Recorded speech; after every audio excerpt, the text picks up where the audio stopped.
Hello नमस्कार, जय हिंद। स्वागत है आप सबको एम विद आरवी परिवार में। आज इस वीडियो में प्राचीन इतिहास की प्रैक्टिस सेट शुरू की जा रही है। तो आज प्राचीन इतिहास का पहला टॉपिक प्राचीन इतिहास जानने के स्रोत। तो प्राचीन इतिहास जानने के स्रोत से बनने वाले सभी महत्वपूर्ण प्रश्नों को देखेंगे। वीडियो को शुरू करने से पहले यदि आप चैनल पर नए हो तो चैनल को ज़रूर सब्सक्राइब करिएगा, बेल आइकन को प्रेस कर लीजिएगा। तो शुरू करते हैं आज का वीडियो। आज का पहला क्वेश्चन है, मेगास्थनीज की पुस्तक का नाम है। मेगास्थनीज की पुस्तक का नाम है पुराण, अर्थशास्त्र, इंडिका या इनमें से कोई नहीं। तो मेगास्थनीज की पुस्तक का क्या नाम होगा? ऑप्शन सी सही होगा, इंडिका। क्या नाम होगा? इंडिका। मेगास्थनीज कौन था? तो मेगास्थनीज चंद्रगुप्त मौर्य के दरबार में आया था। किसके दरबार में आया था? तो मेगास्थनीज चंद्रगुप्त मौर्य के दरबार में आया था। इसकी प्रमुख पुस्तक थी इंडिका। साथ अर्थशास्त्र किसकी रचना है, किसका ग्रंथ है? तो कौटिल्य का। अर्थशास्त्र कौटिल्य का ग्रंथ है। तो चलते हैं अगले क्वेश्चन पे। अगला क्वेश्चन है, पुराणों की संख्या है 18, 108, 4, 6। तो पुराणों की संख्या कितनी होगी? ऑप्शन ए सही होगा, 18। कितने पुराण हैं? 18 पुराण हैं। 108 क्या होंगे? उपनिषद। उपनिषदों की संख्या पूछेगा तो कितने बताएंगे? 108। 4 क्या हैं? वेद। वेदों की संख्या कितनी है? 4। और 6 क्या हो जाएंगे? वेदांग। वेदांगों की संख्या 6। पुराणों की संख्या 18, उपनिषदों की संख्या 108, वेद की संख्या 4 और वेदांगों की संख्या कितनी हो जाएगी? 6। कितने वेदांग हो जाएंगे? 6 वेदांग कौन कौन से होंगे? तो पहला होगा शिक्षा। पहला वेदांग कौन सा होगा? शिक्षा। दूसरा कल्प। तीसरा व्याकरण। कौन सा? व्याकरण। चौथा निरुक्त और पांचवा छंद। पांचवा कौन सा होगा? छंद। और छठा ज्योतिष। कौन सा होगा? ज्योतिष।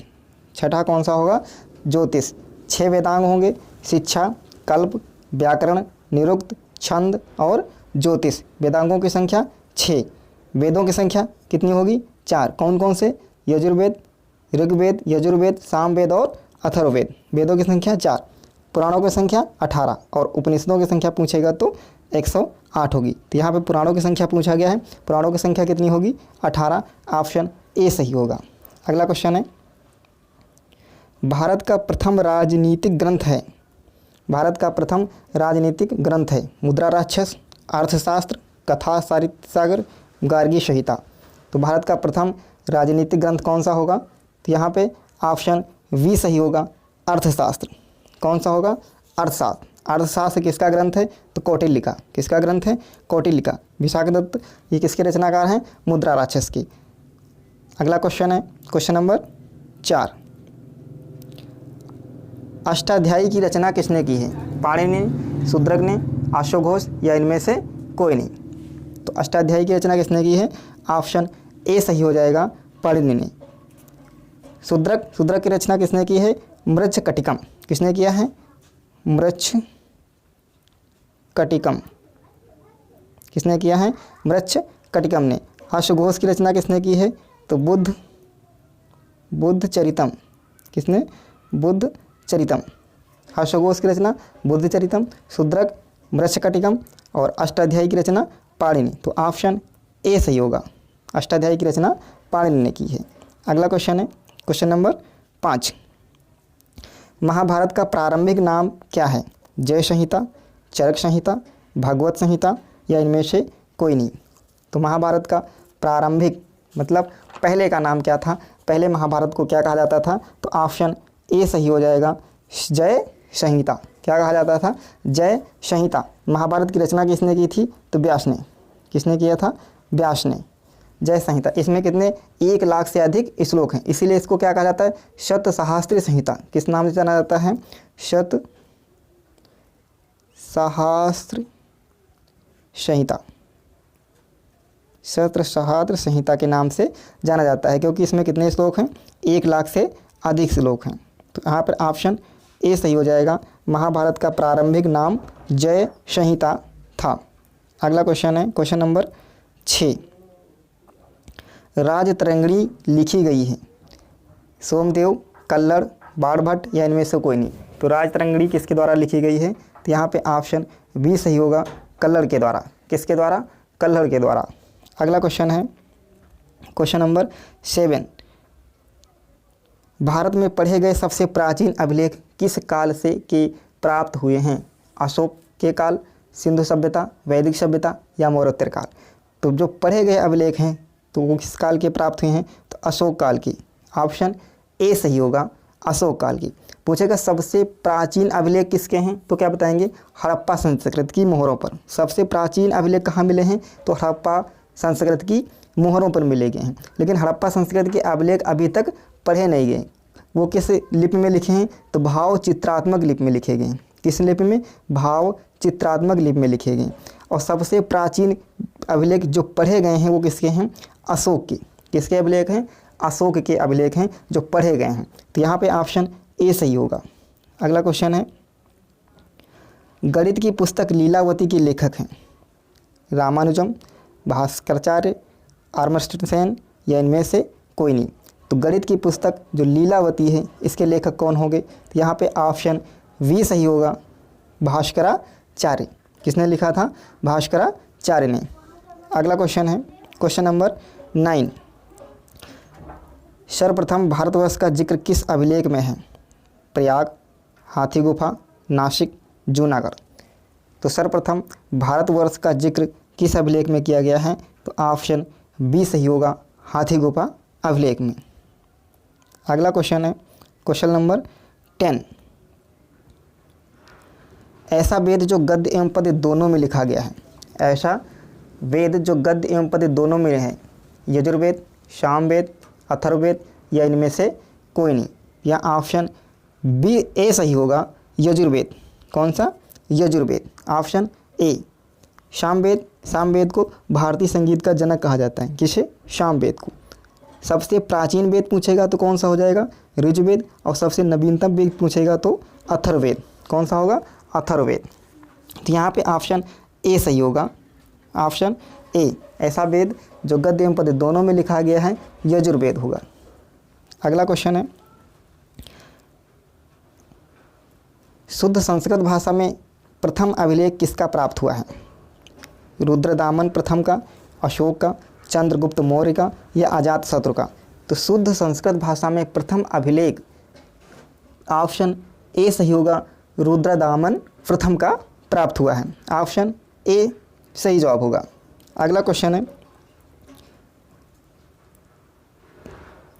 हेरोडोटस को माना जाता है इतिहास का जनक, भूगोल का जनक, राजनीति शास्त्र का जनक या दर्शन शास्त्र का जनक? तो किसे माना जाता है? तो ऑप्शन ए सही होगा, इतिहास का जनक। हेरोडोटस को इतिहास का जनक माना जाता है। भूगोल का जनक, भूगोल का जनक किसे माना जाएगा? तो इरेटोस्थनीज।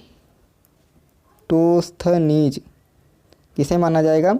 इरेटोस्थनीज को भूगोल का जनक माना जाता है। इरेटोस्थनीज को भूगोल का जनक माना जाता है। ये कहाँ के थे? तो प्राचीन यूनानी विद्वान था। कौन? इरेटोस्थनीज। इसे भूगोल का जनक कहा जाता है। राजनीतिक शास्त्र का जनक पूछेगा तो इसे किसे माना जाता है? अरस्तु को।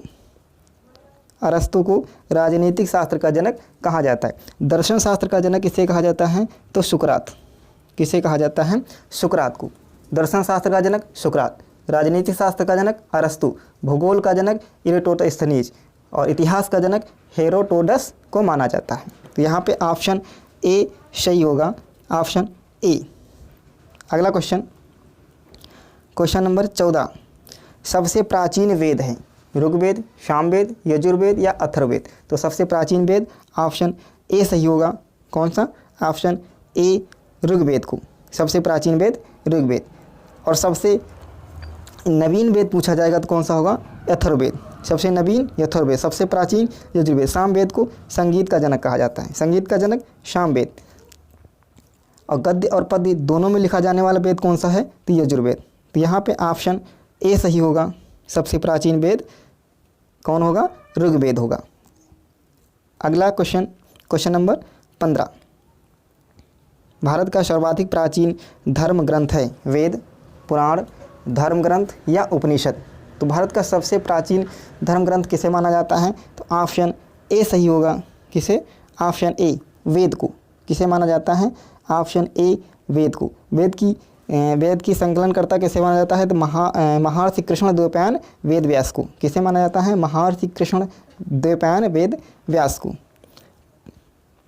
अगला क्वेश्चन है, अभिलेखों का अध्ययन कहलाता है एपिग्राफी, डिस्ट्रिग्राफी, इकोलॉजी, अभिग्राही। तो अभिलेखों का अध्ययन क्या कहलाएगा? Option A, epigraphy. क्या कहलाता है? एपिग्राफी अभिलेखों के अध्ययन को कहते हैं। अगला क्वेश्चन है क्वेश्चन नंबर 17, यजुर्वेद के पाठकर्ता को कहते हैं। यजुर्वेद के पाठकर्ता को क्या कहा जाएगा? अथर्वयु, होत्र, उदत्त या इनमें से कोई नहीं। तो यहाँ पे 17 का ऑप्शन ए सही हो जाएगा। ऑप्शन ए क्या कहलाएंगे? यजुर्वेद के पाठकर्ता को अथर्वयु कहा जाएगा। क्या कहेंगे? अथर्वयु। ऋग्वेद के पाठकर्ता को क्या कहते हैं? होत्र। क्या कहा जाता है? होत्र। ये किसको? ऋग्वेद के पाठकर्ता को होत्र कहा जाता है। और सामवेद, जिसे सामवेद के पाठकर्ता को उदत्त कहा जाता है। तो यहाँ पे ऑप्शन ए सही होगा। यजुर्वेद के पाठकर्ता को अथर्वयु कहा जाता है। अगला क्वेश्चन है क्वेश्चन नंबर 18, चीन का प्रसिद्ध यात्री ह्वेनसांग किसके दरबार में आया था? हर्षवर्धन, नरसिंहवर्मन, प्रभाकरवर्धन या इनमें से कोई नहीं। तो चीन का जो प्रसिद्ध यात्री ह्वेनसांग था, ये हर्षवर्धन के राज दरबार में आया था। ऑप्शन ए बिल्कुल सही जवाब होगा। अगला क्वेश्चन है, किस वेद को भारतीय संगीत का जनक कहा जाता है? यजुर्वेद को, सामवेद को, अथर्ववेद को या ऋग्वेद को? तो किसे कहा जाता है? ऑप्शन बी सही होगा, सामवेद को। सामवेद को भारतीय संगीत का जनक कहा जाता है। अगला क्वेश्चन है, वाल्मीकि द्वारा रामायण की रचना हुई संस्कृत भाषा में, हिंदी भाषा में, अवधी भाषा में, मैथिली भाषा में? तो वाल्मीकि ने रामायण की रचना किस भाषा में की थी? ऑप्शन ए सही होगा, संस्कृत भाषा में। किस भाषा में? संस्कृत भाषा में।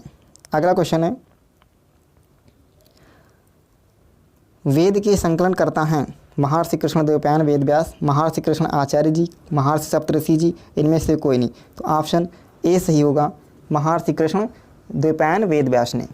अगला क्वेश्चन है क्वेश्चन नंबर 22, पुराणों में सबसे प्राचीन एवं प्रमाणित हैं मत्स्य पुराण, वेद पुराण, वायु पुराण या भरत पुराण? तो पुराणों में सबसे प्राचीन कौन होगा? ऑप्शन ए सही है, मत्स्य पुराण। कौन सही होगा? ऑप्शन ए सही होगा। तो कैसा लगा आज का सेशन? कमेंट बॉक्स में ज़रूर बताइएगा। चैनल पर नए हो तो चैनल को ज़रूर सब्सक्राइब करिएगा। Thank you class.